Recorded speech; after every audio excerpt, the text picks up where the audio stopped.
বেগম খালেদা জিয়া আমাদের কাছে একপাক্ষিক সম্পর্ক, মানে উনি একজন রাজনীতিবিদ, আমরা একজন রাজনীতিবিদ। ওনার সাথে আমাদের সম্পর্কটা হচ্ছে অ্যাজ এ পলিটিশিয়ান। উনি একজন সিনিয়র পলিটিশিয়ান, বাংলাদেশের রাজনীতির উনি একটা দিকপাল। আমরা জিয়াউর রহমানের স্ত্রী হিসাবে এবং সাবেক প্রধানমন্ত্রী হিসাবে বা ওনার প্রতি আমাদের একটা শ্রদ্ধা, রেসপেক্ট আছে। কিন্তু তারেক রহমানের সাথে সম্পর্কটা দ্বিবিধ সম্পর্ক, ডাবল। উনি একই সাথে রাজনীতিবিদ হিসেবে উনি একটা দলের প্রধান, Tarique Rahman next to the মানে হায়ারার্কিতে, আর এটা হচ্ছে উনি ওনার মা। এই প্রশ্নটা তারেক রহমানকে আমরা যতই বলি সমালোচনার জায়গাটা ওনার দিকে যাবে, ওনার কাছে এই প্রশ্নটা আসবে। তো এটা আপা যেটা বলেছেন যে এই প্রশ্নটা কতটুকু ক্রুয়েল, কতটুকু মানে তিক্ত, এটা স্বাভাবিক, এটা এটা এটা ওনাদেরকে বিদ্ধ করবে।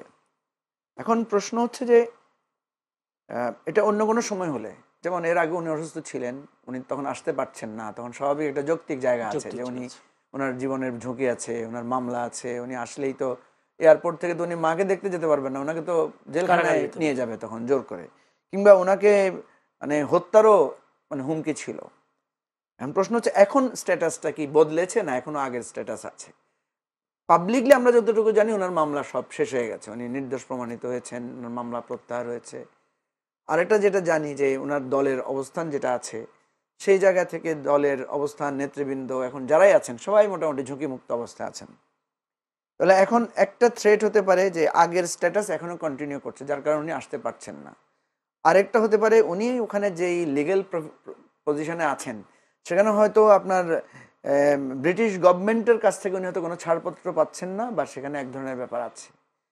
তৃতীয় হচ্ছে যে আদার্স, যেটা এখন উনি যে দুটো শব্দ ব্যবহার করেছেন সেটা অবারিত নয় এবং একক নিয়ন্ত্রণাধীনতা নয়, এটার ব্যাখ্যাটা তো স্বাভাবিকভাবে মানুষ জানতে চাইবে যে বারিত করে রাখছে কারা। আমি কিন্তু কালকে আমার ফেনী নির্বাচনী এলাকায় গিয়েছিলাম, তো বেগম খালেদা জিয়া তো ফেনীর গর্বিত সন্তান, আমি গিয়েছি আমার নির্বাচনী কার্যক্রমের জন্য, কিন্তু সাংবাদিকেরা আমাকে বারবার প্রশ্ন করবে যে আপনি কি বলেন এ ব্যাপারে। আমি বলেছি যে এটা নিঃসন্দেহে যে কে ওই বারিত করে রেখেছে, এটা কি দল বা একক নিয়ন্ত্রণ না, তাহলে আরো অন্য কারো নিয়ন্ত্রণ আছে, সেটা কি দল নাকি সেটা বাংলাদেশ রাষ্ট্র নাকি এটা ব্রিটিশ রাষ্ট্র? আমি এই তিনটা রাষ্ট্র, এই তিনটা অথরিটিকে আমি ভাবতে চাই, এই তিনটা অথরিটি হতে পারে যে ব্যারিয়ার। দল যদি সিদ্ধান্ত নেন যে না, আমাদের জীবনে এরকম হয়েছে অনেক ঘটনা যে আমরা মায়ের চিকিৎসা, বাবার অসুস্থতা যেতে পারি নাই, দল বলেছে না আপনার সিকিউরিটি নেই, আপনি যেতে পারবেন না। এটা আমরা হয়েছে, অনেকের জীবনে এই ধরনের ঘটনা আছে। দল অনেক সময় সিদ্ধান্ত নেয়, যদি এটা বিএনপি দলীয় সিদ্ধান্ত হয় কোনো অসুবিধা নাই, দলীয় সিদ্ধান্ত তো আমাদের সবকিছুর উপরে। রাজনীতিবিদদের হয় কি একটা সময় আর পরিবার থাকে না, সেটা তার দলই তার প্রধান হয়। আপনি দেখবেন একটা রাজনীতিবিদের একজন মানুষ যখন মারা যায় সেখানে জানা যায় বক্তব্য রাখে কে?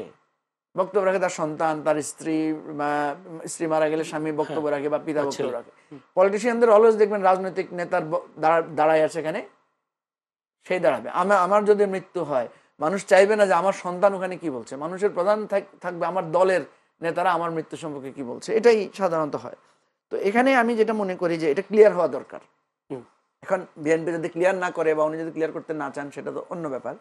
যে আমার কাছে যেটা মনে হয় যে এই যে নিয়ন্ত্রণাধীন একটা প্রশ্ন, আজকে আমি দেখলাম, আমি সচিবালয়ে গিয়েছিলাম, সেখানে একজন সাংবাদিক ক্রিটিক্যালি বলছেন যে উনি যদি কারোর নিয়ন্ত্রণে থাকেন এখনো, বা উনি যদি স্বাধীন না হন সিদ্ধান্ত গ্রহণে, তাহলে ওনাকে তো আমরা মনে করছি যে প্রসপেক্টেড লিডার ফর দি বাংলাদেশ।